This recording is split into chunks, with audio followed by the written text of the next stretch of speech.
Hi there, warm welcome. You're watching Decoding Now with me, Meghna Deka. What's the price that you'll pay for Azadi? Well, if you're in Pakistan-occupied Kashmir, you'll have to pay with your life. Such is the brutal regime under Shehbaz Sharif and Field Marshal Sharif-Munir that Pakistan is using its own army to kill its own civilians. Tonight we are going to decode for you how innocent people in PoK who are demanding their basic rights, flour to make rotis, affordable electricity and jobs, and how does the Pakistani dispensation respond to them?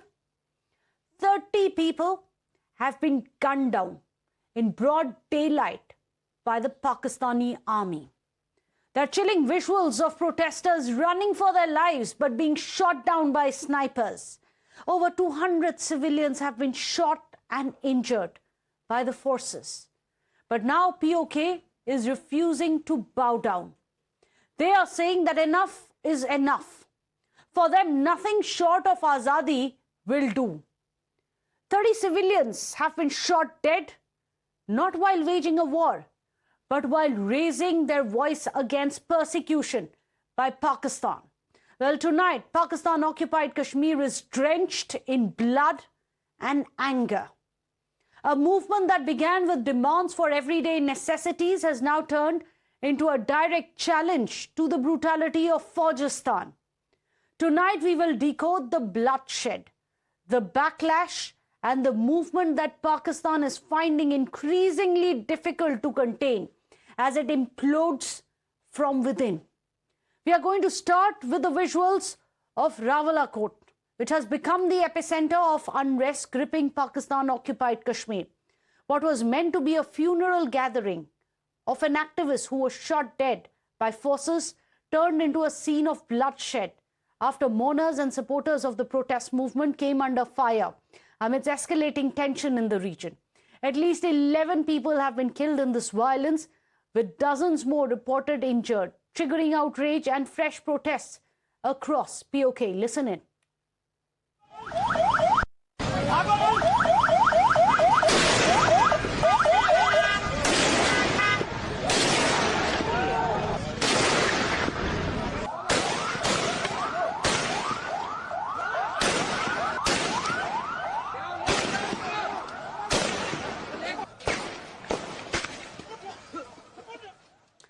That's Pakistani police firing at their own civilians, their own citizens.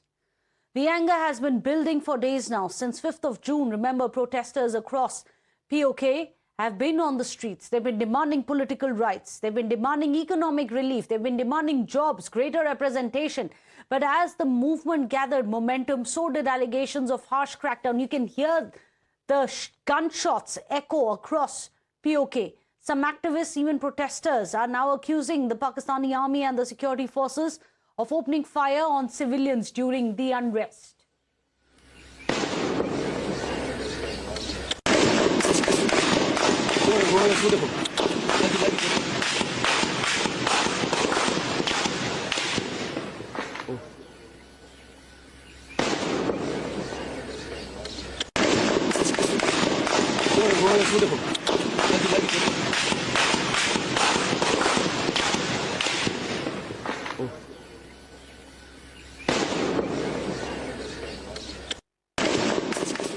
That was a man who was running for his life. He wasn't attacking. He was running. He was fleeing. He was shot down in broad daylight. The unrest is no longer confined to one city or one protest. As tensions continue to rise across Pakistan-occupied Kashmir, authorities have moved to tighten their grip on the streets. In Muzaffarabad, Section 140, in fact, they have put prohibitory orders, giving officials sweeping powers to restrict public gatherings and prevent large-scale demonstrations. You can see that on your screens.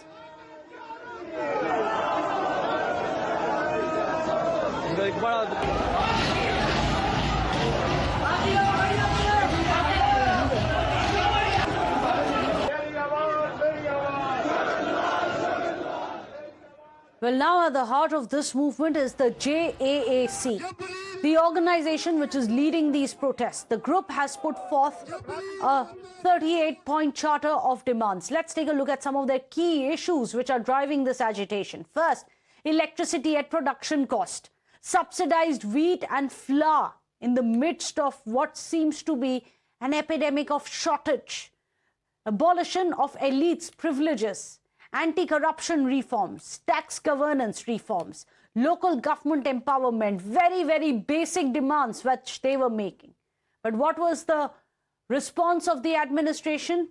They banned JAAC, the organization which was fighting for the rights of those oppressed and persecuted by the Pakistani dispensation in PoK.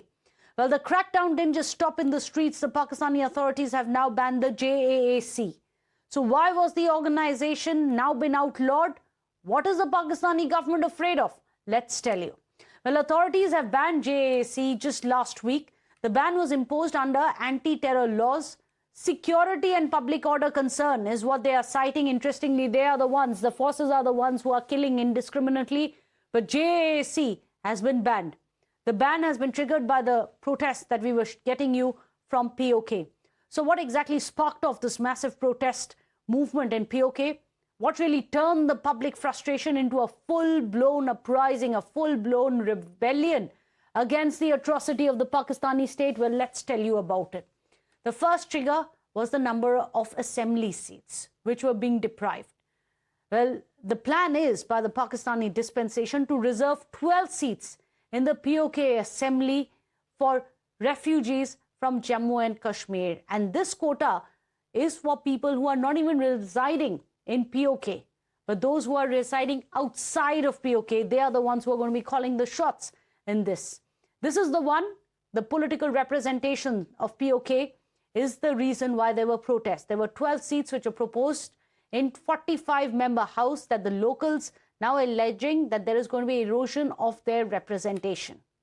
The second trigger was the JAAC ban backlash, because as I was telling you, there was a ban which has been imposed on the Joint Awami Action Committee, and this is an agitation, an organization which was leading the agitation against the reservation in the Pakistani-backed administration ban outfit.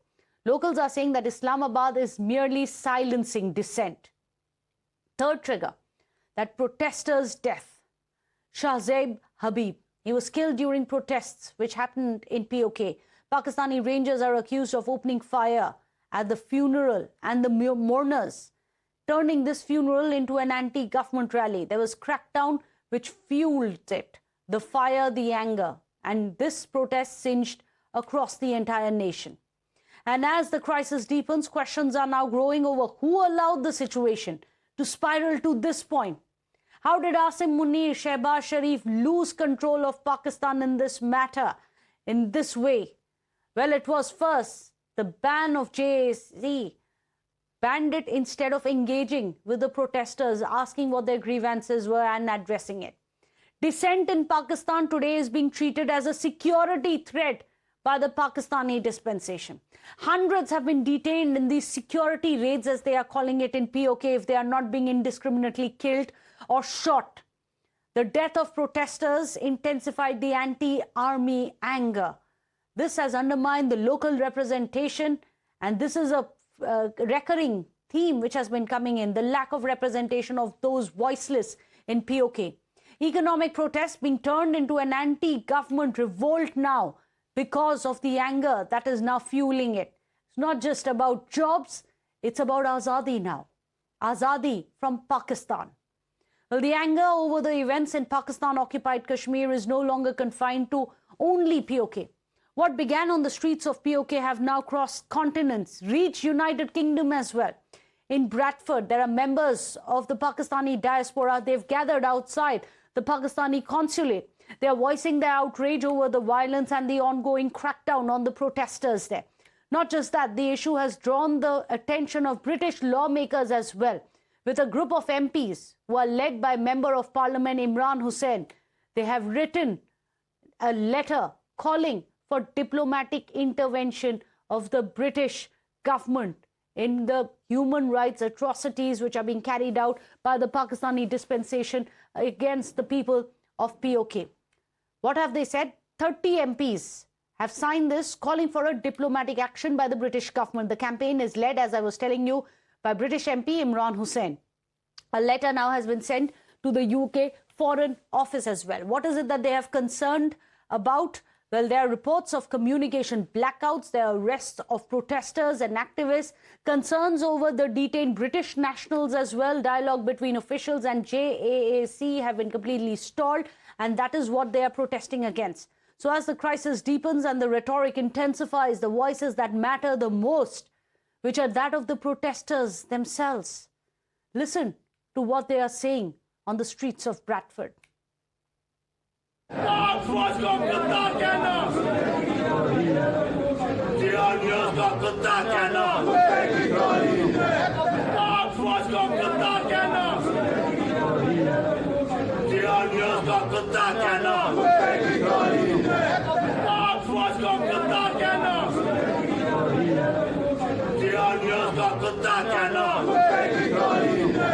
तो हम बच्चे थे, हमने सुना था पाकिस्तान में एक atom bomb बना है जो हिंदुस्तान के मारने के लिए है, कश्मीरियों के तहफ़्फ़ुज़ के लिए है।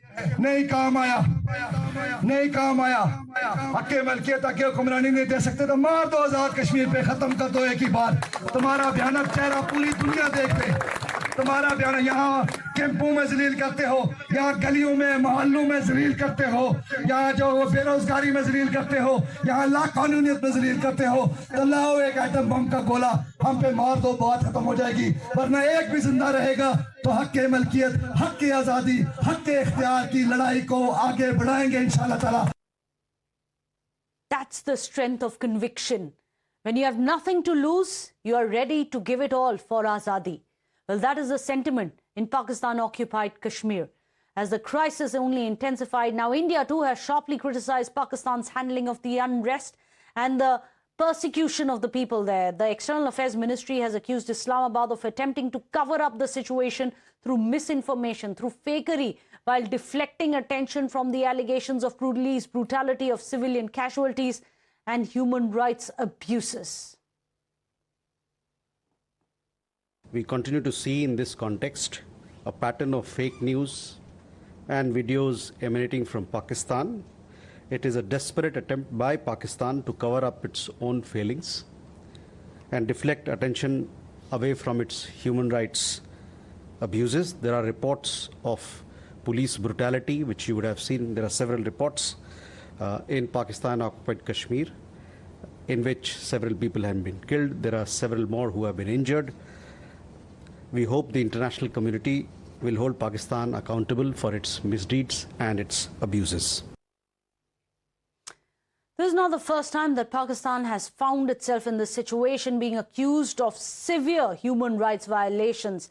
PoK is not the only one. Let's remind you, 2023 Human Rights Commission of Pakistan itself, their own Human Rights Commission, said that yes, indeed, there is custodial torture of a faith healer who was killed in Pakistan, that there are mob lynchings after blasphemy charge which are being carried out in Pakistan-occupied Kashmir, that there is mandatory hijab in co-ed institutions in PoK. In November 2024, Baloch activists urged the UN to probe the rights violations being carried out by the Pakistani dispensation. In 2025, Human Rights Commission of Pakistan said that blasphemy laws are being misused on Christians, on Ahmadiyas as well. The temple of Hindu community was razed in Karachi. These are their own Human Rights Commission reports which are coming in. In April 2024, you had the United Nations Special Procedures experts who red flagged what they called forced marriages and forced conversions of girls from minority faith, such as Hindus and Sikhs. This is the real face of Pakistan, Faugistan, as they are being called by their own civilians who've now said enough is enough. Let me go across to our panel today. Joining us today on the show, we have Lieutenant General D.P. Pandey, a defense expert, joining us live from India. Dr. Atikur Rahman is joining us, a professor of international relations, joining us live from Pakistan. Dr. Atikur Rahman, I'm going to come to you. A Pakistani army, Pakistani forces who are killing civilians, 30 people have been gunned down in broad daylight while they were fleeing for their lives. That's the cowardice. And this is not bravery, it is cowardice of a dispensation being run by Shehbaz Sharif and Munir. Can you defend this? Okay, thank you so much for inviting me on this topic. And I appreciate the way you described the whole situation with exaggerated word and the selective images. And on the other hand, the event is tragic, but on the other hand, our government and law enforcement agencies, they are trying their best. They are putting their best effort to control the situation. And I must say that during election, generally, such violence happens. I'm not advocating, but such violence happens. But I must say it's our internal matter. And our government and the law enforcement agencies, they are doing their best to control the situation. And they will control the situation. We can see the control. You will see. How many days before it controls? How many more people before you control the situation? How can I predict how much time it will take? I wish it could be controlled as soon as possible, but I could not predict the exact time and the date. I mean, well, actually, even if you could predict a decade, that would have helped, because this persecution is not new. Lieutenant General Pandey, I'm going to come across to you. India has made it very clear that Kashmir belongs to India, that this is Pakistan-occupied Kashmir, that PoK hamara hai. Which is why India today has red flagged this indiscriminate persecution of innocent people in PoK by Pakistani forces. Should we step in? Should the international community step in? British legislators are writing about it. Everyone's talking about the atrocities. What should the world do?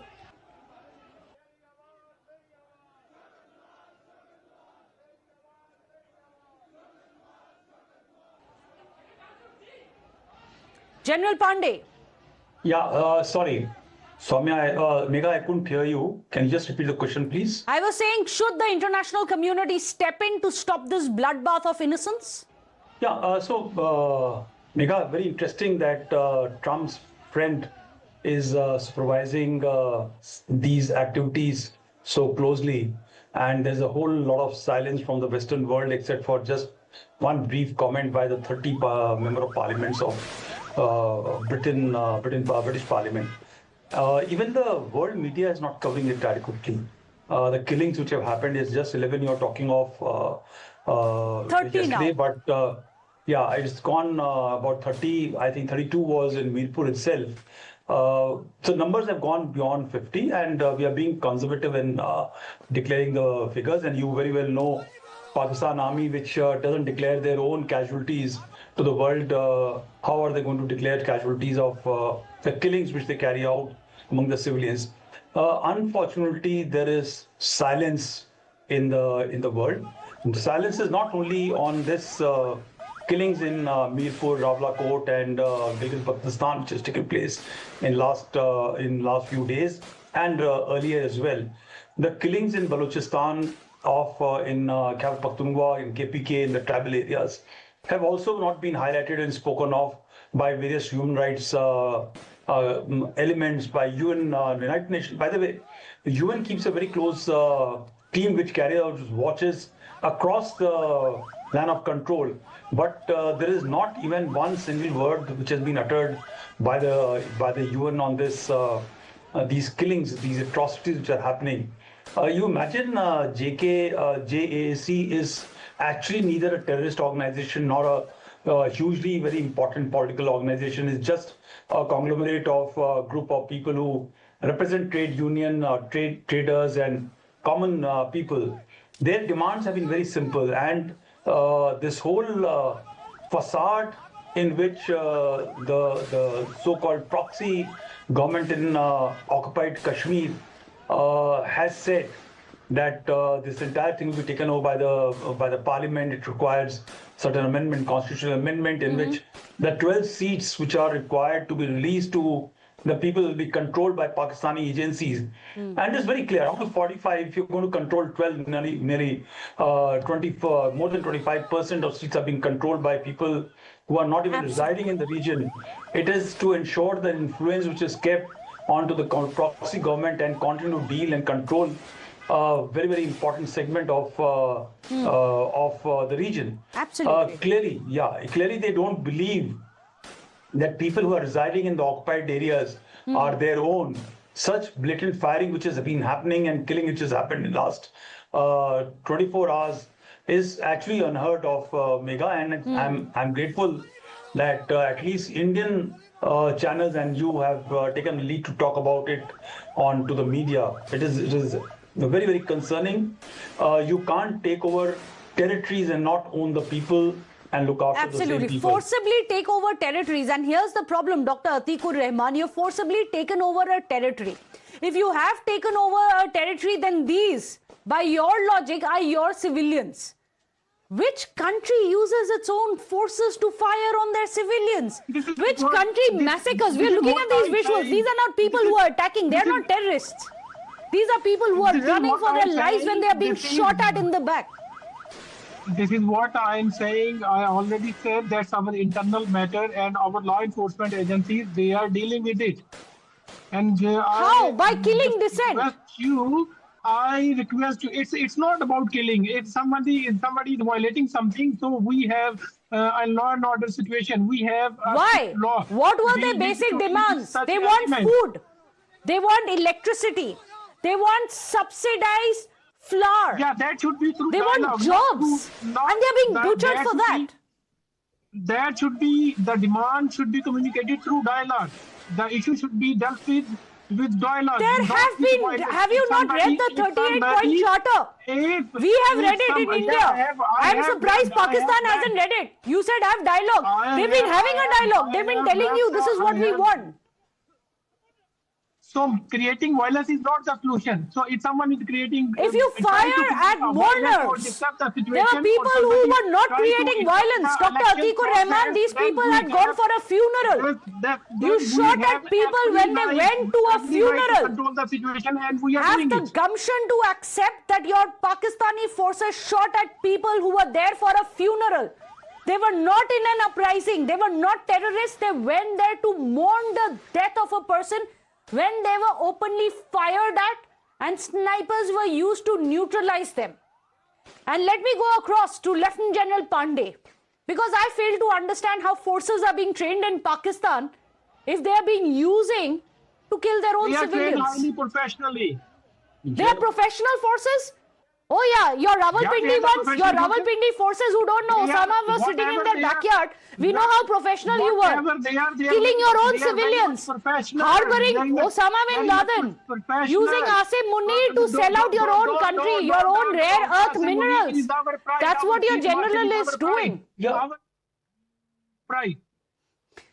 It's shameful. Last 30 seconds, General Pandey. Is this what a professional force acts like? Surely this is not a professional force. You know very well that the state instrument in terms of the terrorist and even the military is used to open fire on unarmed civilians. You've seen in enough instances, not outside the country, within the country and the regions which have been occupied. If you recall, the Shia community got fired and killed for merely protesting when Khamenei was killed in an attack by the Americans just few months back. The representatives of the Shia community were treated so maliciously by the top leader of the country, that is who's governing the country, Sharif-Munir, when they had gone to meet, and they were actually snubbed and put down. The statement by the Shia leader was put out himself that how badly he was treated. Actually, the Pakistani military doesn't consider people of Gilgit-Baltistan and absolutely this region as their own. They're second-class citizens. They are merely cannon fodder for cheap political gains. Let's make no mistake about it. It is for political gains that Sharif-Munir, Shehbaz Sharif are carrying out this massacre. We have, of course, Dr. Atikur Rahman, who's trying to justify it, saying it's an internal matter. But look at these visuals. It's time perhaps that the world wake up and smell the blood which is being unleashed in PoK. Thank you so much, Lieutenant General DP Pandey, as well as Dr. Atikur Rahman, for joining us. With that, we wrap up Decoding Now.